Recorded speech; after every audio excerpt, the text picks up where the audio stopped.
감사합니다. 오늘 저녁에 주님 앞에 오신 모든 분들을 주님의 이름으로 환영합니다. 아멘. 자, 오늘은 한눈으로 보는 아모스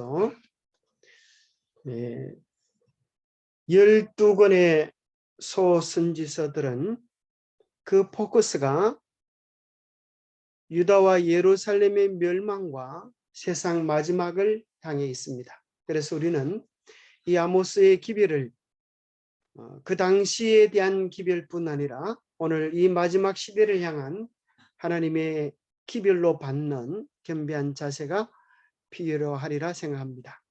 아모스 4장 12절에 보면 그러므로 이스라엘아 내가 이와 같이 너에게 행하리라. 내가 이것을 너에게 행하리니 이스라엘아 내 하나님 만나기를 준비하라. 오늘 우리에게 주어지는 가장 중요한 주제가 있다고 하면 우리가 하나님 만나기를 여호와의 날을 준비하라고 하는 선지자의 기별인 것입니다.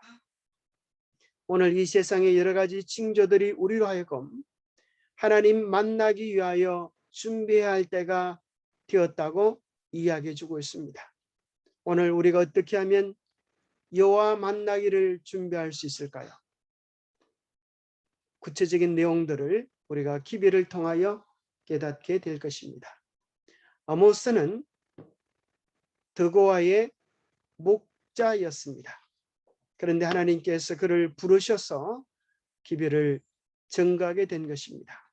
아모스의 이름의 뜻은 짐진자라는 뜻입니다. 하나님께서 그에게 복음을 전하라고 하는, 또 너희들이 죄를 회개하지 않으면 멸망할 것이라고 하는 기별을 맡았습니다. 그래서 선지자의 그 무거운 책임을 짊어진 자로서 북방 이스라엘을 향하여 보내어진 선지자였습니다. 심판의 기별을 선포하는 신성한 짐을 졌습니다. 옛날 성경 역사 당시 선지자들은 대부분 환영을 받지 못했습니다.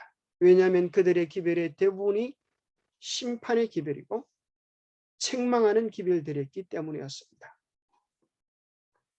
기록자는 아모스입니다. 그는 목자이고 또 뽕나무 배양하는 농부이고 그는 신학 교육을 받은 신학자가 아니라 또 제사장 가문이 아니라 그저 한 평범한 평신도였지만 하나님의 말씀이 그에게 임함으로 그가 기별을 전하게 된 것입니다. 기록 시기는 기원전 760년부터 750년경이라고 추정하면서 북방 이스라엘이 망하기 30년 전이었습니다. 특별히 이때는 북방 이스라엘 시대의 최고의 황금기 여로보암 2세가 통치하던 시대였습니다. 북방 이스라엘은 여로보암이라고 하는 사람이 시작하게 되지만 오늘 여로보암도 똑같은 이름입니다. 성경에서 여로보암 2세로 나오지는 않지만 똑같은 이름이 반복되기 때문에 우리는 2세로 그렇게 칭합니다. 주제는 죄악을 참아보지 못하시는 하나님의 공의입니다. 호시아서를 하나님의 자비라고 이야기한다면 아모스는 하나님의 공의인 것입니다. 자비와 공의가 서로 협력하여서 언약자 하나님의 사랑의 품성을 이루는 것입니다. 사랑에는 이 두 가지가 반드시 존재하는 것입니다. 공의가 없는 자비, 여러분 좋은 것일까요? 그것은 자녀들을 멸망시키는 것입니다. 자비가 없는 공의, 그것은 어떻습니까? 너무나 엄격하여 숨도 쉬지 못하게 하는 것입니다. 그것이 가장 조롭게 조화를 이룰 때 하나님의 온전한 사랑을 드러낼 수 있습니다. 아모스의 중심절로는 그러므로 이스라엘아 내가 이와 같이 내게 행하리라. 내가 이것을 너에게 행하리니 이스라엘아 내 하나님 만나기를 준비하라 라는 말씀과 더불어서 유명한 성령절 아모스 5장 24절 이 두 가지의 성령절을 중심절로 삼을 수 있겠습니다. 한번 읽어보실래요? 오직 정의를 물같이 공의를 마르지 않는 강같이 흐르게 할지어다. 예, 이 말씀을 연결하면 어떻게 우리가 하나님을 만나기를 준비할 것인가? 그것은 정의를 물같이 공의를 마르지 않는 강같이 흐르게 함으로 우리가 주의 오심을 준비할 수 있다고 하는 것입니다. 여로보암 시대의 부유함들이 그들의 도덕적 황폐함을 가지고 왔고 그들의 재정들을 권력으로 삼아서 가난한 자들을 학대하고 멸시했습니다. 오늘 이 시대도 마찬가지입니다. 정의와 공의가 세워질 때 하나님께서 그러한 삶을 귀하게 받으십니다. 아모스 1장 1절의 말씀을 보면 그 시대적 배경이 잘 나타나 있습니다. 한번 읽어주세요. 유다 왕 우시아의 시대 곧 이스라엘 왕 요아스의 아들 여로보암의 시대 지진전 2년에 드고와 목자 중 아모스가 이스라엘에 대하여 이상으로 받은 말씀이라. 예, 여기 보면 유다 나라를 통치하는 왕은 우시아이고 이스라엘 왕을 통치하는 왕은 요아스였습니다. 이 요아스의 이스라엘 왕 요아스의 아들 요아스가 아니고 요아스의 아들 여로보암 2세의 시대 때였습니다. 그것이 이스라엘의 최고의 영화 시대였습니다. 지진 2년 전에 드고아의 목자 아모스에게 이 기별이 증거되었습니다. 그 당시 지진이 엄청나게 크고 충격이어서 이미 그 지진이 지나간 후에도 이 글을 기록하면서 누구든 다 기억할 수 있는 이 지진을 기점으로 해서 기별받은 것을 증거해 주고 있습니다. 자, 여로보암 1세 북방 이스라엘을 시작했던 그 왕이 무슨 죄를 저질렀는지 한번 살펴보겠습니다. 이에 계획하고 두 금송아지를 만들고 무리에게 말하기를 너희가 다시는 예루살렘에 올라갈 것이 없도다. 이스라엘아 이는 너희를 애굽 땅에서 인도하여 올린 너희의 신들이라 하고 하나는 베델에 두고 하나는 단에 둔지라. 자, 여로보암의 가장 큰 죄는 유다 예루살렘에 하나님을 참으로 예배하는 그 예배를 막기 위하여 또 백성들이 유다 예루살렘으로 가면 그의 정치적 영향력이 쉬어질 것을 걱정하여서 바로 사마리아 땅에 여기 보면 베델과 단에 이 두 땅의 두 곳에 우상을 만들게 되었습니다. 금송아지 우상을 만들어 가지고 이것이 너희를 애굽 땅에서 인도해낸 너희 하나님이다. 이렇게 이야기하는 것입니다. 여러분 생각을 해보십시오. 하나님이라고 이야기하는 것입니다. 그리고 애굽에서 인도했다고 이야기하는 것입니다. 그리고 하나님의 예배의 장소를 대차해서 베델도 중요한 장소입니까? 베델이 어떤 곳입니까? 혹시 기억합니까? 베델이 어떤 곳이죠? 하나님의 집. 그렇죠. 하나님의 집이죠. 베들렘 할 때 벳이 나오죠. 집이라는 뜻입니다. 엘리야, 엘리사 하나님을 뜻하는 것입니다. 하나님의 집이었습니다. 여러분 하나님의 집에서 하나님을 예배하는데 뭐가 문제입니까? 그러나 하나님께서 그 당시에는 특정이 정해진 장소 예루살렘이 있는데 거기에 반하여서 베델에 단을 쌓고 게다가 금송아지를 신으로 모시는 것은 하나님께서 보실 때 정말 미워할, 정말 질투할 그런 짓을 하게 된 것입니다. 이러한 것을 계기로 해서 북방 이스라엘은 단 한 명의 어른 왕도 나오지 않습니다. 그러던 다 여로보암의 길을 걸어가고 말았습니다. 마치 그것은 하나님의 십계명을 변경하여 다른 날로 대체하는 인간의 간교한 깨와 같은 것입니다. 이 여로보암 2세의 지시에 대하여 이런 구절이 있습니다.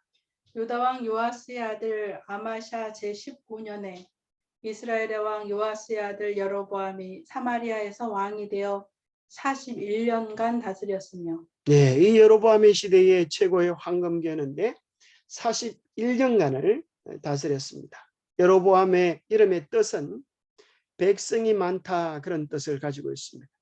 백성이 많을 뿐 아니라 그 나라가 주변 국가들이 침공이 없었습니다. 그렇기 때문에 어느 때보다도 더 호화롭고 부유한 경제적 번영을 누렸습니다. 자, 우리가 생각하기에 경제적 번영을 누렸다고 하면 그 나라 백성들이 잘 살았을까요? 못 살았을까요? 잘 살았겠지. 영적으로 어땠을까요? 영적으로는 못 살았겠지. 자, 그것이 문제입니다. 경제적 부유함이 꼭 영적인 번영을 보장해 주는 것은 아닙니다. 어떤 사람들은 옛날 못 먹고 못 살 때에 정말 신앙이 더 좋았다고 옛날 신앙을 그리워하는 사람이 있습니다. 때로는 우리가 부유해질 때 영적 신앙의 갈급함을 잃어버리고 마음의 중심을 잃어버리고 현실에 안주하면서 더 나아가서 현실적인 복을 갈구하는 영적 배교의 모습을 가질 수 있게 되어집니다. 여로보암 20대의 치세의 모습을 아모스 6장에서 이렇게 이야기하는데 그 당시 풍요를 이렇게 설명합니다. 상하상에 누우며 침상에서 기지개 켜며 양떼에서 어린 양과 우리에서 송아지를 잡아서 먹고 비파 소리에 맞추어 노래를 지절거리며 다윗처럼 자기를 위하여 악기를 제조하며 대접으로 포도주를 마시며 귀한 기름을 몸에 바르면서 요셉의 환난에 대하여는 근심하지 아니하는 자로다. 네, 그 당시 얼마나 잘 살게 되었는지 상하상에 누우며 침상에서 기지개를 켜며 이 고기도 소고기가 아니라 이 어린 것들 영계를 흔히 그렇게 표현하죠. 이 영계라 그러죠. 그런 부드러운 고기들을 먹고 그래 얼마나 잘 살았다는 것입니까? 그러면서 그 당시 영화를 무엇과 빗대는가 하면 다윗처럼 자기를 위하여 악기를 제조하며 대접으로 포도주를 마시고 귀한 기름을 향유를 몸에 바르면서 아주 풍요를 구가하는 시대였습니다. 그러면서 요셉의 환난에 대하여는 근심하지 않는 앞으로 있을 재난과 염려에 대해서는 아무런 생각이 없는 하나님께서 그들의 장래에 대하여 심판이 이르를 것을 이야기해도 그들은 전혀 개의치 않고 그들의 현실적인 부유함을 누렸습니다. 그 당시 영적으로는 완전히 쇠폐하여져서 우상을 섬기고 백성들의 믿음의 모습이 완전히 망가져 버렸습니다. 호시아 11장 2절에 나와 있는 것처럼 선지자들이 그들을 부를수록 그들은 점점 멀리하고 바알들에게 제사하며 아로새긴 우상 앞에서 분향하는 그런 영적인 부도덕을 드러내었습니다. 그래서 여기 있는 그림처럼 남유다 드고아에 있는 7장 14절에 보면 목자이면서 무화과 나무를 기르던 농부를 어디로 부르시는가 하면 북방 이스라엘의 선지자로 그렇게 부르셨습니다. 북방 이스라엘의 왕 여로보암은 영토를 넓히고 부를 형성하여서 정말 부유하고 잘 먹고 잘 살면서 이제 우리가 부유하니 하나님이 필요하지 않다. 그런 시대가 된 것입니다. 우상 숭배를 허락한 불의한 왕이 되었습니다. 이런 때 하나님은 차마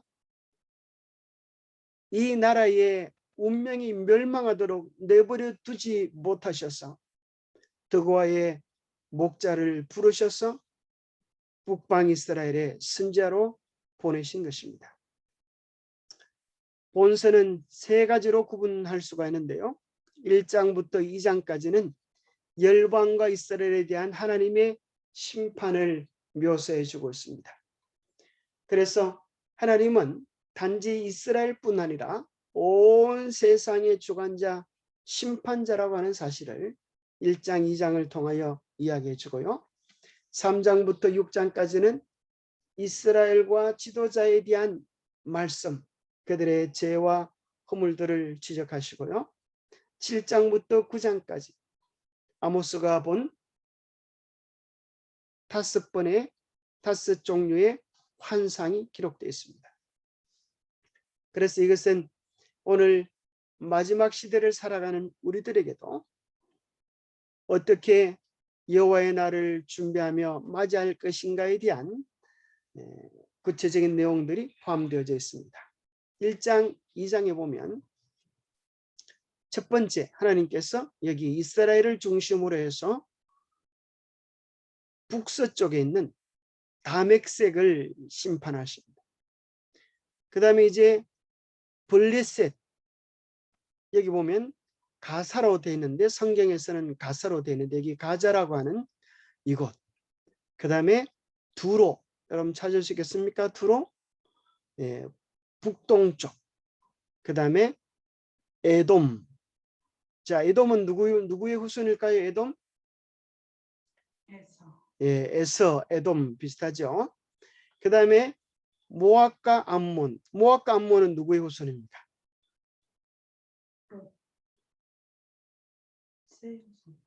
롯의 딸들이, 그죠? 아버지를 통하여서 낳은 종족이죠. 모압과 암몬은 하나님의 지경에 들어오지 못하리라. 그렇게 얘기했던 모압과 암몬, 그 다음에 유다, 이스라엘 합쳐서 총 8국가가 되었습니다. 이 국가에 대한 심판들을 하나님께서 하나씩 질책하실 때 북방 이스라엘은 아주 기뻤을 것입니다. 왜 그런가 하면 자기는 아직 이야기해 주지 않으니까 제일 마지막에 북방 이스라엘에 대한 하나님의 심판이 나옵니다. 그 내용의 대부분은 이렇게 시작됩니다. 여호와께서 이와 같이 말씀하시되 다멕색의 서너 가지 죄로 말미암아 내가 그 벌을 돌이키지 아니하리니 이는 그들이 철 타작기로 타작하듯 길앗을 압박하였습니다. 이 길앗 지역에 있는 하나님의 백성들을 철 타작기로 타작하듯 심하게 핍박하고 괴롭혔던 것에 대하여 하나님께서 다멕색을 책망하십니다. 다른 나라를 이렇게 쭉 책망할 때 북방 이스라엘 사람들은 박수를 치면서 하나님 잘한다고 그렇게 노래했을 것입니다. 그런데 제일 마지막에는 북방 이스라엘을 하나님께서 책망하십니다. 야, 이놈들아, 너희들은 더 큰 책망을 받아야 한다. 왜냐하면 너희들은 선택된 백성임에도 불구하고 세상을 따라가고 세상과 똑같이 살면서 하나님의 참 백성의 특징이 없으니 너희들은 매를 더 맞아야 된다라고 하나님께서 이스라엘 백성을 더 엄하게 벌하시는 내용이 나옵니다. 한번 읽어주시겠어요? 여호와께서 이와 같이 말씀하시되 이스라엘의 서너 가지 죄로 말미암아 내가 그 벌을 돌이키지 아니하리니 이는 그들이 은을 받고 의인을 팔며 신 한 켤레를 받고 가난한 자를 팔며 힘 없는 자의 머리를 티끌 먼지 속에 발로 밟고 연약한 자의 길을 굽게 하며 아버지와 아들이 한 젊은 여인에게 다녀서 내 거룩한 이름을 더럽히며 모든 제단 옆에서 전당 잡은 옷 위에 누우며 그들의 신전에서 벌금으로 얻은 포도주를 마심이니라. 자, 여기 보면 이스라엘의 죄에 대하여 하나님께서 선지자를 통하여 분명하게 이야기하십니다. 자, 그들이 은을 받고 의인을 팔며 신 한 켤레를 받고 가난한 자를 판다는 것은 이제 무엇이 그들의 최고의 권력이 되는가 하면 돈이 권력이 되었습니다. 그래서 가난한 자들이 멸시를 받고 힘없는 자들을 짓밟는 돈이 최고의 권력이 되고 욕망이 최고의 권력이 되어서 돈 없는 자는 천대와 멸시를 받고 심지어 신 한 켤레 값에 사람이 팔리는, 종이 팔리는 비참한 일들이 일어나게 된 것입니다. 돈이 많은 사람들은 무엇을 했습니까? 오늘날 많은 사람들이 돈이 있으면 시간이 없고 시간이 없으면 돈이 없다, 그런 얘기를 많이 하죠. 자, 그러면 시간과 돈이 많을 때 무슨 짓을 합니까? 여기 보니까 아버지와 아들이 한 젊은 여인에게 다녀서라고 하는 말은 그들이 도덕적으로 성적으로 문란한 그들의 형편을 이야기하는 것입니다. 하나님의 거룩한 이름을 더럽혔다고 책망하는 것입니다.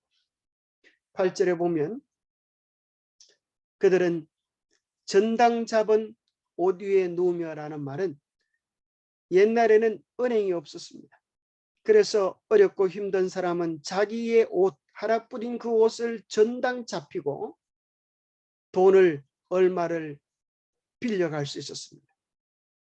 그런데 이스라엘의 자비의 법 속에는 어떤 법이 있었는가 하면은 전당 잡은 옷은 해지기 전에 돌려주도록 했습니다. 왜 그럴까요? 그 이불이 돼야 되니까 밤에. 그것이 밤에는 이불이 되어야 하는데 전당 잡힌 옷을 도로 받지 못했을 때 그들은 이불도 덮지 못하고 그렇게 잠을 뒤척일 수밖에 없는 비참한 처지에 있게 된 것입니다.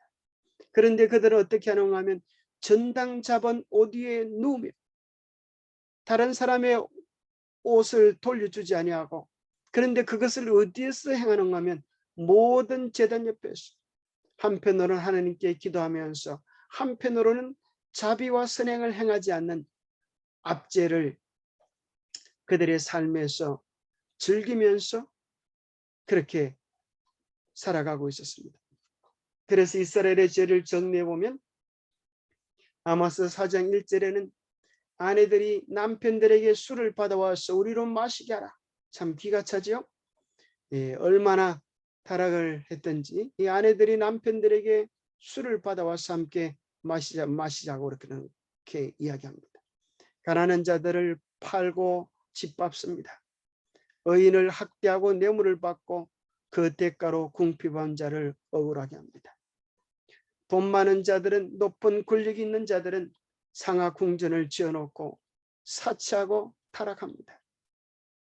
8장 5절에 보면 안식일이 다가오는 것을 귀찮아합니다. 언제 이 안식일이 지나갈까?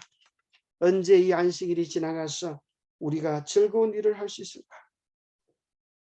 하나님의 계명을 싫어하고 자기들의 욕망을 우선에 두는 그런 죄를 짓습니다. 출애굽기 22장 26절에 보면 만일 이웃이 옷을 전당 잡거든 해가 지기 전에 그에게 돌려보내라. 그것이 유일한 옷이라. 그것이 그의 알몸을 가릴 옷인즉 그가 무엇을 입고 자겠느냐? 그가 부러지자면 내가 들으리니 나는 자비로운 자임이니라. 하나님께서 가난한 자들의 부르짖은 소리를 들으신다고 말씀하시는 것입니다. 그래서 너희들이 돈밖에 모르고 돈으로 빚진 자들을 노예로 팔고 너희들이 쾌락을 누리지만 이제 선지자 아모스가 나타나서 이야기하는 것입니다. 이제 너희들의 잔치는 끝이 났다. 공의와 정의를 강물 흐르듯 하라. 그렇게 말씀합니다. 3장부터 6장에 보면 이스라엘아 내가 땅의 모든 족속 가운데서 너희만을 선택하였으니 이것이 내가 너희의 모든 죄에 대해 너희를 벌하는 이유다. 하나님께서 이스라엘을 아브라함을 부르신 그 속에서 열방의 복이 되도록 선택하셨지만 그들은 그 복을 나누어 주고 실현할 생각을 하지 아니하고 막중한 소명과 막중한 책임에 중대한 결과 책임을 회피하면서 그것을 자기들만을 위하여 사용하는 것입니다. 그들이 예배는 열심히 드립니다. 아침 저녁으로 예배를 드립니다.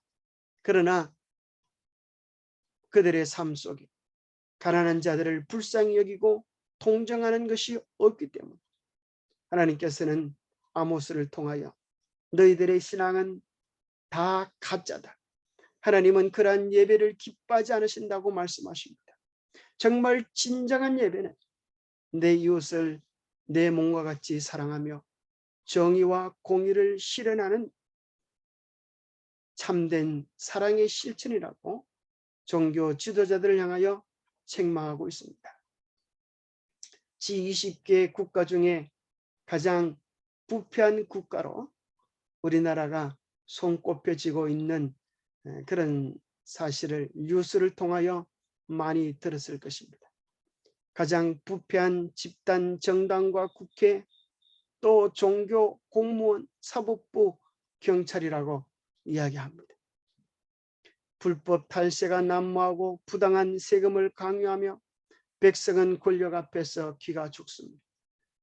인권 유린과 비인간적인 처사가 판칩니다. 부와 권력이 곧 정의로 통하는 시대입니다. 뇌물에 팔린 법정은 힘없는 민초의 신원을 풀어주지 못하고 정직을 말하는 입을 막아버립니다. 마치 우리나라의 현실과 같이 북방 이스라엘의 형편도 그랬습니다. 돈 많은 자들은 주지 육림에 앉아 유흥의 노랫가락을 흥얼거리지만 돈 없는 노숙자는 오늘 밤도 차가운 지하철 바닥에 누워 배고픈 인생을 고픈 배를 움켜잡고 신음하며 그렇게 살아갑니다. 오늘 이러한 세상의 처지를 보면서 하나님은 선지자를 통하여 공법을 물같이 정의를 하수같이 흘릴지어다라고 절규하는 것입니다. 이스라엘아 내 하나님 만나기를 예비하라고 설파한 시대 상황이 오늘 우리 시대와 똑같습니다. 이제 우리는 회복해야겠습니다. 첫 번째는 하나님과의 관계를 새롭게 해야 합니다. 아모스 5장 5절의 말씀입니다. 베델을 찾지 말며 길갈로 들어가지 말며 브엘세바로도 나아가지 말라.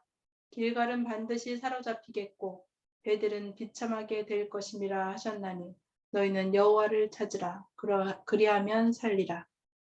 오직 정의를 물같이 공의를 마르지 않는 강같이 흐르게 할지어다. 자, 베델, 길갈, 브엘세바 원래는 다 하나님을 만나고 하나님을 예배하는 거룩한 장소들이었습니다.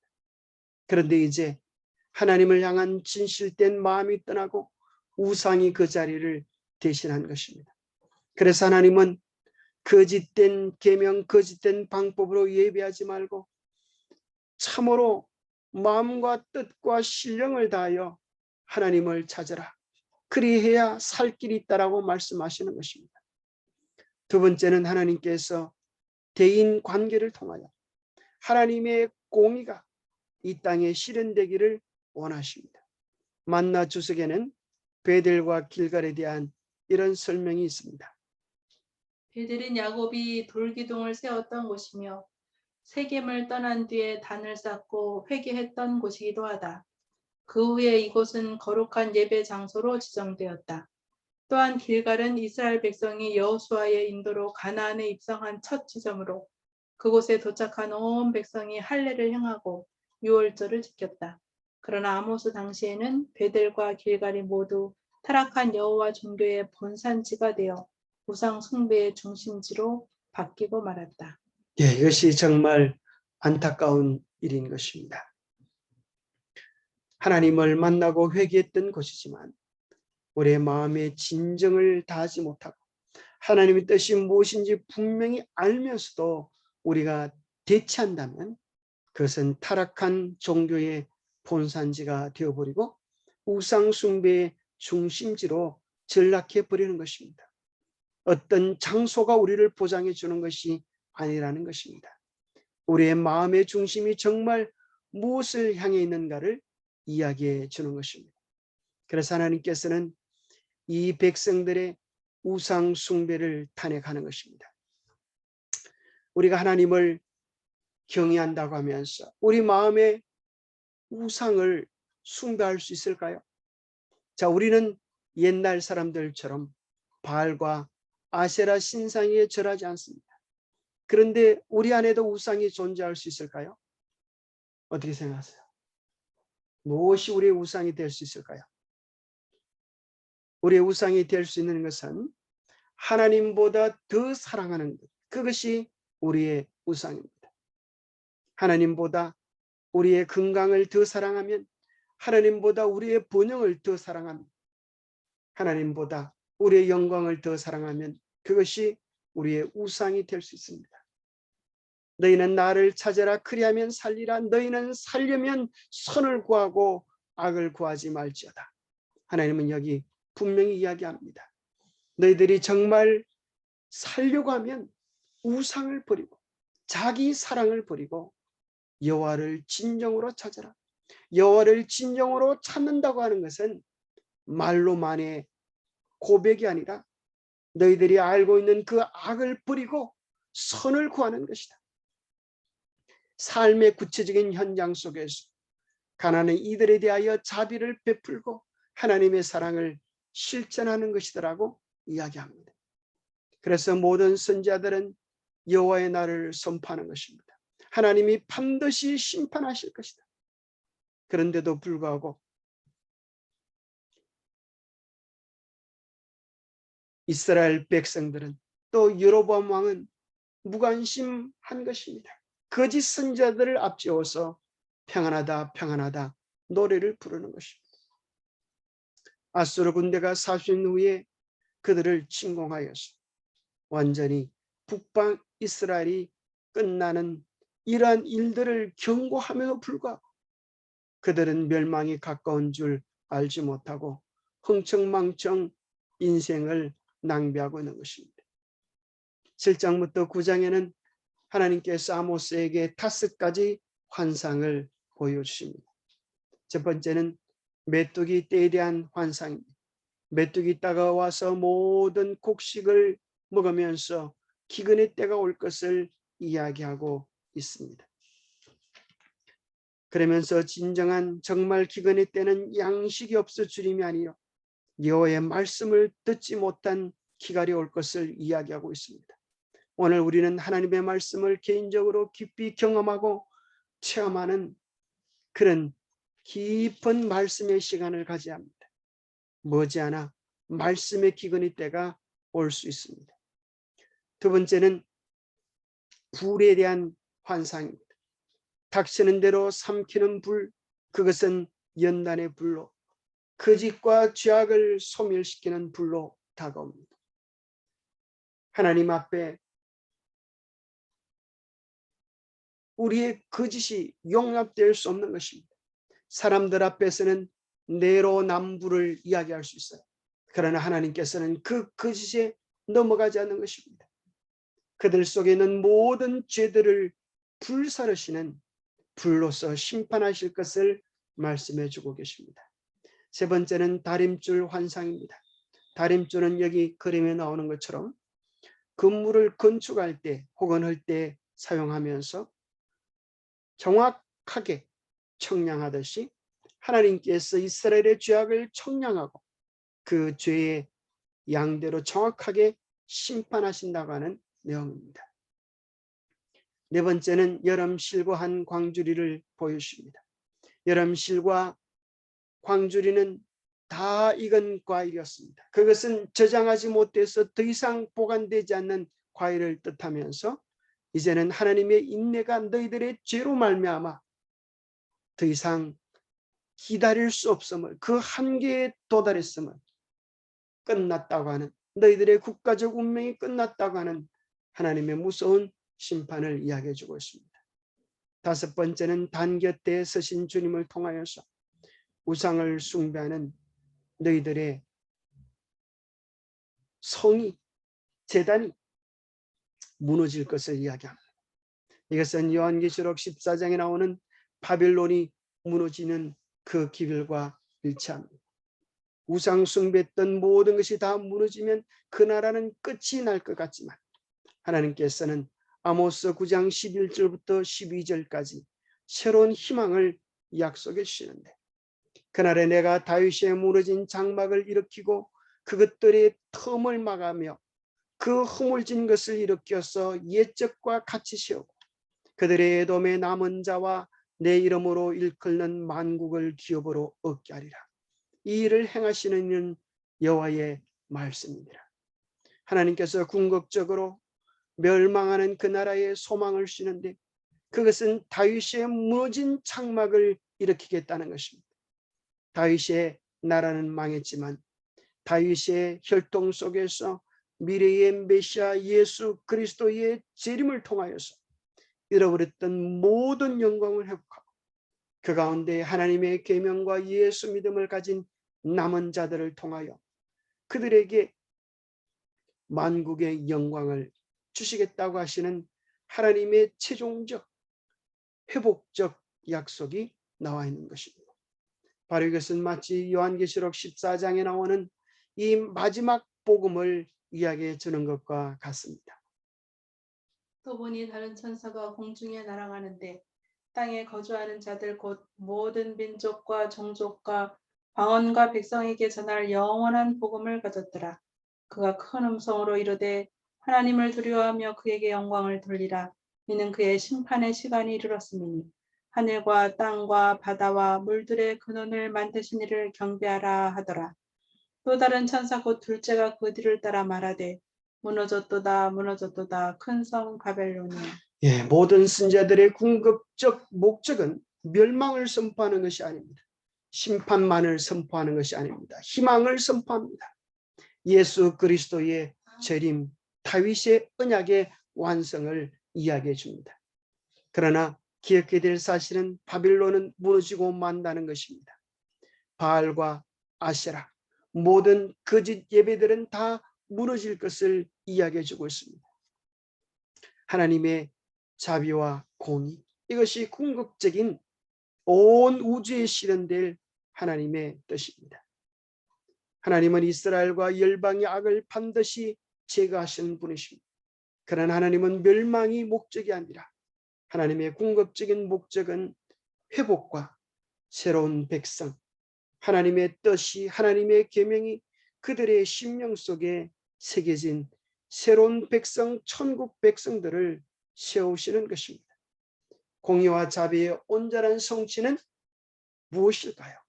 바로 그것은 산상보훈을 통하여 주님께서 말씀하셨고 예수님께서 십계명을 이렇게 요약했던 이 십계명 속에 공의와 자비의 온전한 성취를 우리는 볼 수 있습니다.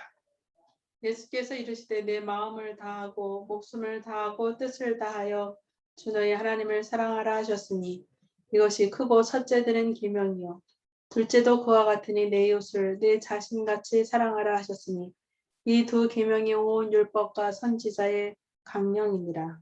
우리 주님께서 요약하셨듯이 이 두 계명이 하나님을 사랑하고 이웃을 내 자신같이 사랑하라고 하는 이 두 계명이 온 율법과 선지자들이 그렇게 외쳤던 기별의 핵심이라고 하는 것입니다. 하나님을 진정으로 사랑하는 것, 그리고 이웃을 향하여 하나님의 사랑을 나타내는 것, 그것이 이 마지막 시대 하나님이 우리에게 요구하는 가장 아름다운 것입니다. 여러분, 이 뉴스를 다 보셨죠? 세상에서 가장 아름다운 간호사의 화투 맞추기. 참으로 이 뉴스를 보지 않은 사람은 아마 없을 것입니다. 우리 한국 사람이면 다 보았을 것입니다. 정말 목놓아 설교하는 수많은 설교보다도 이 간호사의 아름다운 선행 하나가 온 한국 사람들에게 깊은 감동과 감화를 안겨주었습니다. 여러분이 아는 것처럼 이 사진의 주인공은 서울에 있는 36서울병원의 한 간호사였습니다. 음압병상에 코로나 확진이 되어진 93세 된 이 할머니는 고열로 기운이 뚝 떨어진 데다가 중증 치매까지 앓고 있었습니다. 코로나 병동에 배치된 10여 명의 간호사들은 할머니가 병실 침대를 끓이고 낙상 위험이 있어 병실 바닥에 매트리스를 깔았습니다. 다른 입원 환자들과 달리 고령인 할머니는 격리 병실에서 적적히 하고 힘들어했습니다. 재활치료 간호 경험이 있던 한 간호사가 치매 환자용 그림 치료를 제안했습니다. 화투를 이용한 꽃그림 맞추기와 색연필로 색칠하기도 하였습니다. 바로 이 간호사의 사진의 주인공은 이수련 간호사였는데, 이 간호사는 이렇게 말합니다. 격리 병상에서 환자가 말을 나눌 사람은 간호사밖에 없지 않냐면서 계속 졸기만 하는 할머니를 깨우고 달래 기운을 차리게 하는 방법이 없을지 궁리한 결과 이런 생각을 하게 되었다는 것입니다. 그리고 이들의 간절한 노력과 사랑의 덕분으로 이 할머니는 보름간 이 병원에서 치료를 받은 후에 음성 판정을 받고 보름 만에 퇴원한 것입니다. 가족들은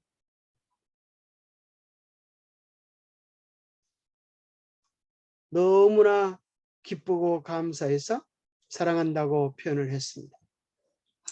이 신문 기사 밑에 있는 많은 댓글들 아마 여러분 읽어보셨죠?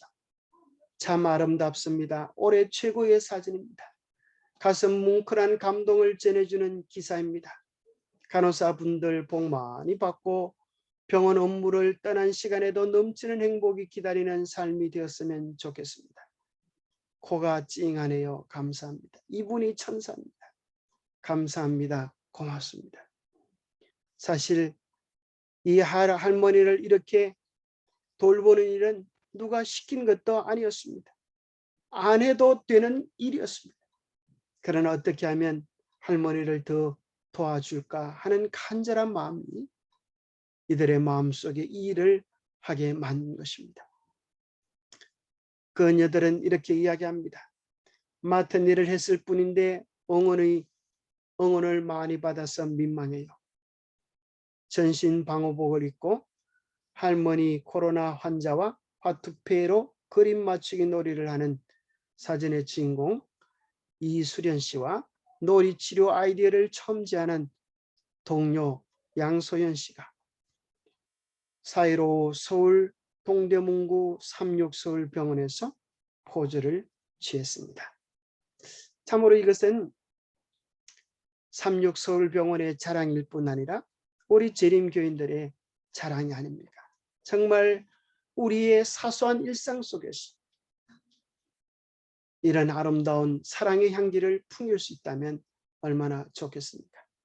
조선일보에는 이 기사를 이렇게 기록해 주고 있습니다. 나밖에 할 수 없으니까 내가 할 수 있는 일을 찾아서 한 것이라고 말했고, 또 양소연 간호사는 환자를 책임지고 완치시키겠다는 대단한 결의라기보다는 우리 할머니라면 하는 생각을 많이 했다고 합니다. 우리 할머니가 만약 입원해 계신다면, 그리고 참으로 기력이 없어서 계속 정신을 주무시기만 한다면 어떻게 우리 할머니를 도와드렸을까, 그런 생각을 하다 보니까 이런 일을 하게 되었다는 것입니다. 우리 마음속에도 우리 할머니라면, 우리 예수님이라면 내가 어떻게 할 것인가라는 그런 마음을 가지고 오늘 우리 주위에 가난한 자들을, 불쌍한 자들을, 또 육신적으로는 가난하지 않을지라도 마음으로 외롭고 힘든 이들에게 용기와 사랑을 줘야 할 것입니다. 전도지는 주면 찢는 이가 많지만 그들이 필요에 맞는 사랑을 나눠줄 때 많은 사람들의 가슴에는 감동이 되어질 것입니다. 오늘 현대인들의 우상은 무엇입니까? 한번 찾아보니까 이런 그림을 발견했습니다. 현대인들은 자기 자신이 우상이다. 다 제잘난 맛에 살아간다. 그러나 그리스도인들은 그렇게 되지 말아야겠습니다. 섬기며 겸비한 것이 그리스도인의 특징이겠죠. 세상의 우상은 무엇인가?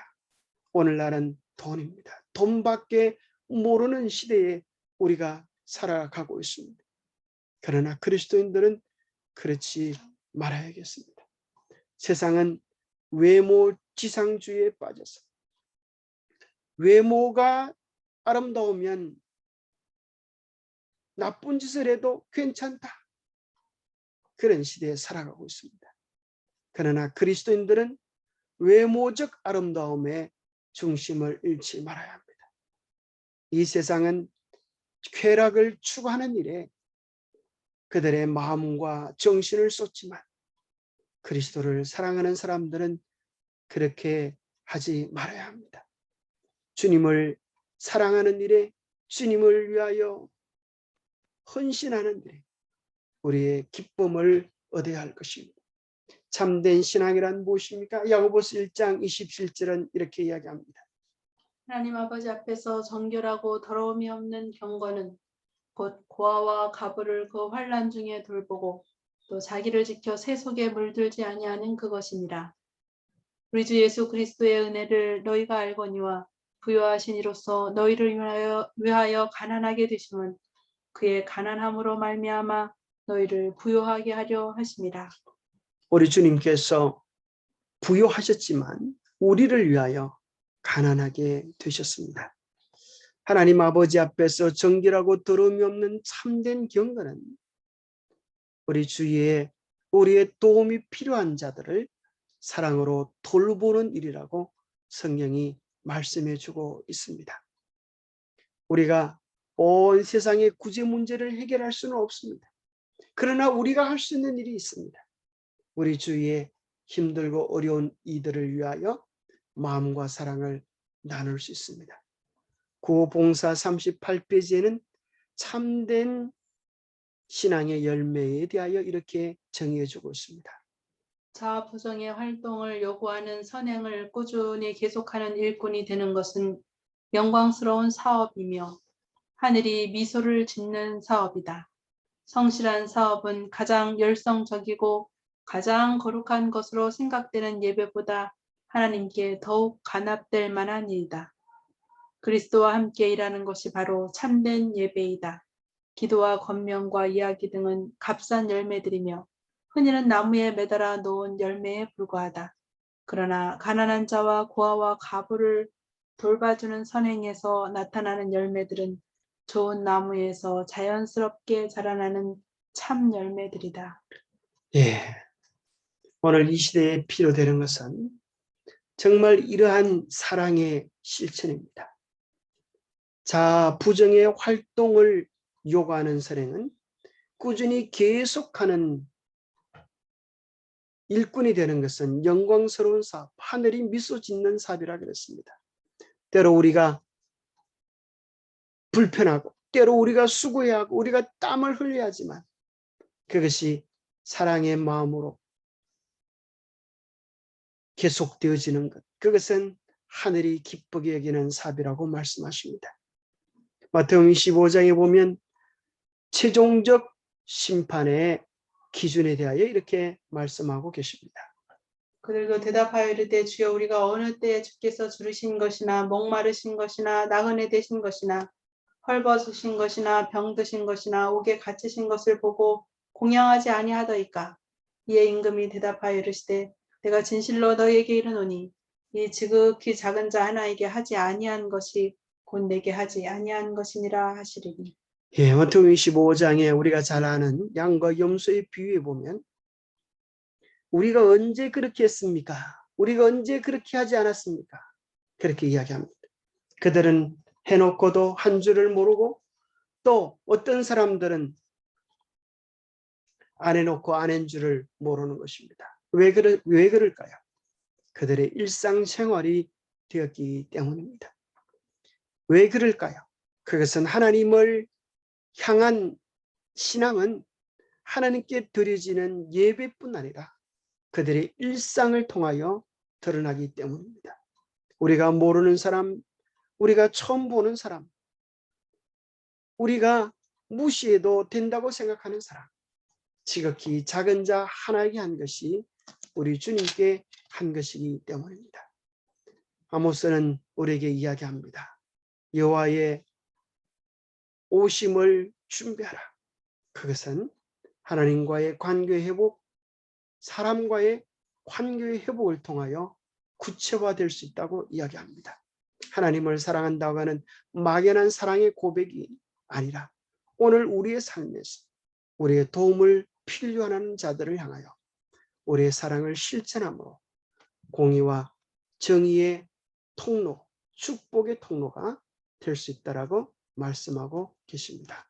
잠깐 기도하겠습니다. 하나님 아버지, 오늘 이 시대의 부조리를 보면서 우리의 삶에는 그러한 죄악이 없나 우리 자신을 챙겨보게 하여 주시옵소서. 우리는 이 세상의 악을 보면서 그저 조롱만 하고 있지 않나. 오늘 우리 속에도 그 이기심이, 오늘 우리 속에도 그 탐욕이, 오늘 우리 속에도 그 교만이 있지 않나. 우리 자신을 철저하게 살펴보게 하여 주시옵소서. 우리 마음속에 있는 우상을 주님 앞에 내어놓고 깨뜨리게 하여 주시고 주님과의 온전한 회복이 우리 안에서 경험되게 하여 주시옵소서. 하나님이 온전한 사랑을 우리로 맛보게 하시고 그 사랑을 우리의 삶에서 작은 곳에서부터 실천함으로 사랑과 정의와 공의가 강물처럼 우리의 삶에 가득할 수 있도록 축복하여 주시옵소서. 하나님의 특별한 인도하심이 병상에서 회복 중에 있는 문혜록 집사님의 건강의 회복 위에도 더 큰 은혜 다하시고 또 아픔 중에 있는 우리 온 믿음의 가족들 주님 도와주시옵소서. 영육으로 하나님의 도우심의 은혜를 경험하면서 우리에게 주어지는 하나님의 은혜와 섭리와 사랑을 자랑할 수 있도록 도와주시옵소서. 하나님의 도우심이 어려움 속에 있는 주의 백성들을 지켜주시고 이 환난 속에 있는 우리를 지켜주시고 우리의 선행을 통하여 우리의 어려움들이 변하여 복이 될 수 있도록 도와주시옵기를 우리 주 예수 그리스도로 머지하여 간절히 간구하옵나이다. 아멘. 예.